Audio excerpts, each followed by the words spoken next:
Watch your favorite presenters live on www.coolfm.us. Make it happen.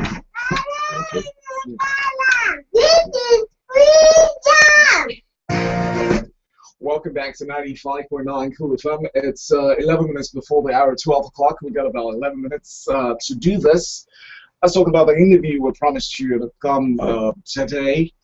Due to some unforeseen circumstances, actually nature takes its course most of the time. We have Bishop Boma Lawson, Archbishop Boma Lawson in the house today.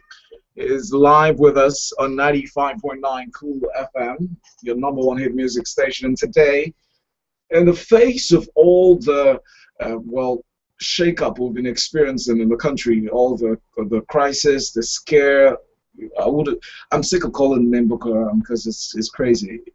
Most of the time we hear bomb blasts, we hear killings, we hear these and that. The federal government they've been doing their best to handle the situation. Now, in your own opinion, do you think they're doing enough? What's the church's stance on the solution so far being preferred? Welcome, and thank you for having me on this station. I think with the current happenings, the things that are going on,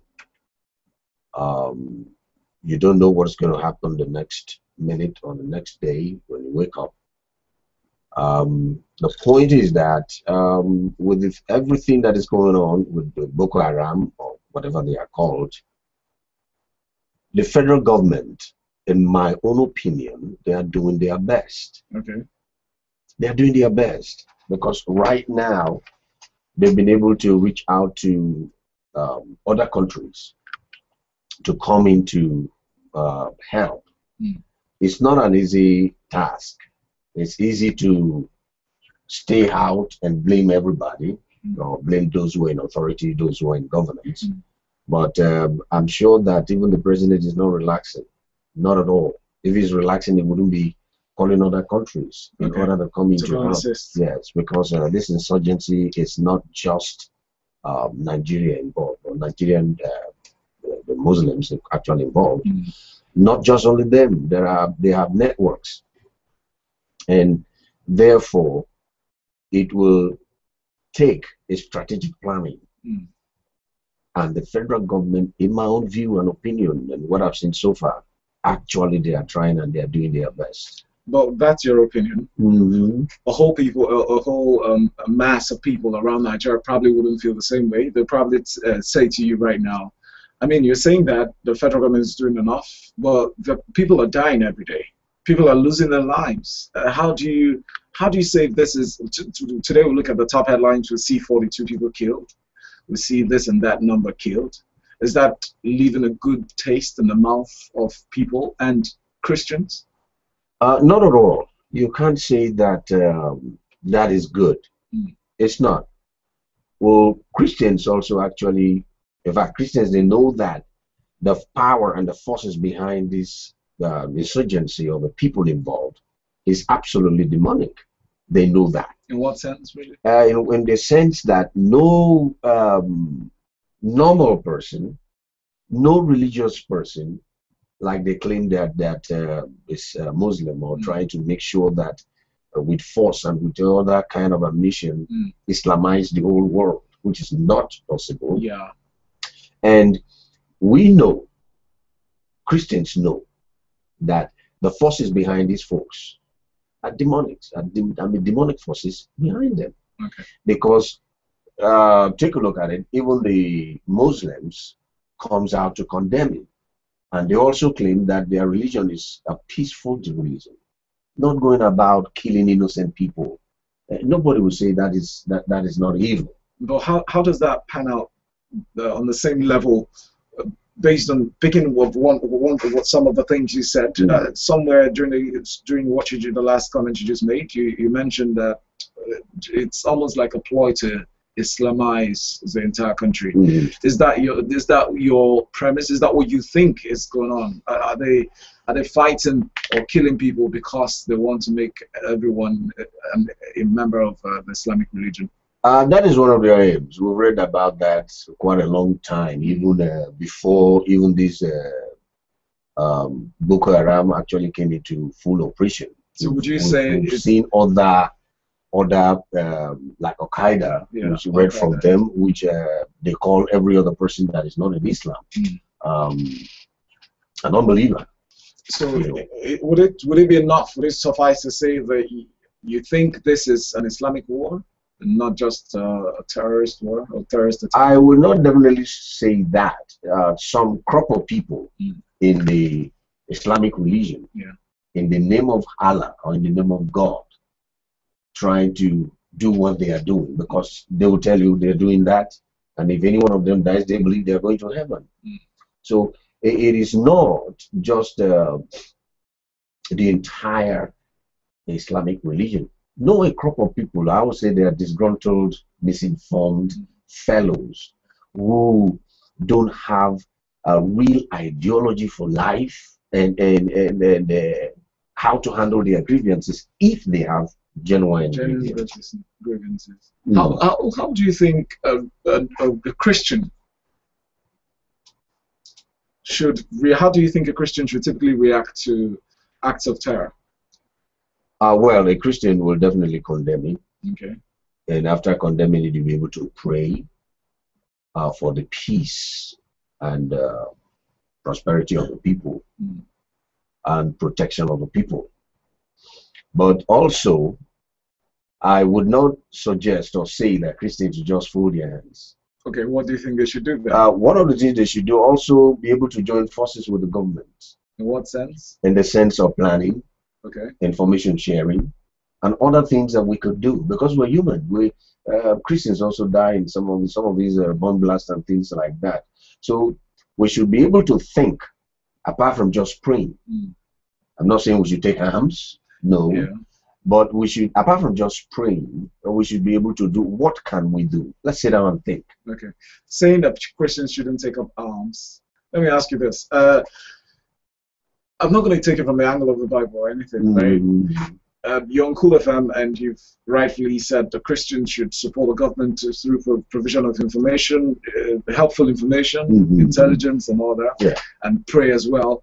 But if a Christian is pushed to the wall, if a Christian is cornered, in a literal environment where you hear of the news that insurgents or Boko Haram members are coming to attack you and kill you possibly, as a Christian, how do you defend yourself?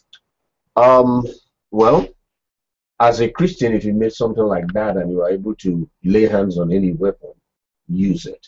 Use it and kill the next person? Defend yourself is defense, self-defense. No, how the person defend himself if you're not? Would you be right as a Christian to kill the next person, knowing fully well they're coming to kill you? I would say yes. You need to defend yourself. So because it will be an act of mere foolishness. Wouldn't that be murder, which goes against what the good book says? Wouldn't that be murder? You leave that for God to judge. Oh, yeah? Yes, because here is somebody coming at you, wants to eliminate you, and you have opportunity to also take up arms. It shouldn't be just you. I mean, I wouldn't somebody go down and pray and then no. If it's strongly perceived by a few quarters, including yourself, that this is somewhat of an Islamic war or a religious war, and apparently they're killing you for your belief, for your faith, wouldn't that make the Christians keep them in a position where they can actually die as martyrs? And maybe the good book says, I don't know, for sure you're the authority here, but the good book says if you die as a martyr, you're going to heaven. So wouldn't you just drop the arms, ignore the arms, and just surrender yourself to death? I will not. Okay. Yes. What would you do? Right now, if you want to kill me, that because I am a Christian, you come in because of my faith, asking me to deny my faith. That I will do. That if you want to kill me, yes, go ahead, do it. You understand what I'm saying? Yes. That I will not. But the situation of these insurgencies, which I would not call this a religious war, no, is few disgruntled folks who kill in the name of God. A few days ago, sorry to cut you short, Bishop Oyedepo was quoted as saying that this is purely an Islamic war, a full-on Islamic war. And Bishop Oyedepo is one person, I don't know if you know him, right? Yeah, I know him. Right? Yeah, so would you say that's a myopic view, really? Not exactly, because if you take cognizance of the past, what Islam has done against the Christians, and then right now coming up to this magnitude of a crop of Islamic folks coming to do this. Yes, if somebody can get this as a religious war or Islamic war, I would still say that person is right. Because it didn't just happen. I'll give you an example. Sorry, one of the former presidents, Babangida's time. Yeah. Before we knew it, he has already been, he has taken this country into OIC. Secretly. What do you mean by OIC? OIC, the Organization of Islamic Conference. Okay. Because it was a secret ploy? It was a secret ploy. What was the intent? Eh? What was the intent? The intent was to Islamize this country. Okay. The intent was to Islamize this country. And so when you look at all of these and some other happenings in some other countries, you discover that we keep believing that these folks are just out to Islamize the entire world as possible. And then they call it the jihad, the holy war. Okay, well, I'm afraid we might have to continue this conversation, but thank you so very much for coming. Such a short time to have this conversation. You can join us on coolfm.us for further continuation of this. Right. And of course, you find us on YouTube as well. Just log on to www.coolfm.us, and if you go on YouTube, hit the search button and type in Sunday Morning Praise Jam with Valentine and Bishop Boma Lawson. Thank you again for coming through. God bless you. It's a pleasure to have you. Thank you very much. One of these mornings, we should have this kind of conversation again and extensively break this down. Yeah, just give me any information. All right, the Sunday Morning Praise Jam has come to a wrap. So we're going to be right back again next Sunday at the same time at exactly 7 a.m. on the dot every Sunday. The news comes up in a few short seconds. Keep it here on 95.9 Cool FM. Ladies and gentlemen, Thank you. welcome to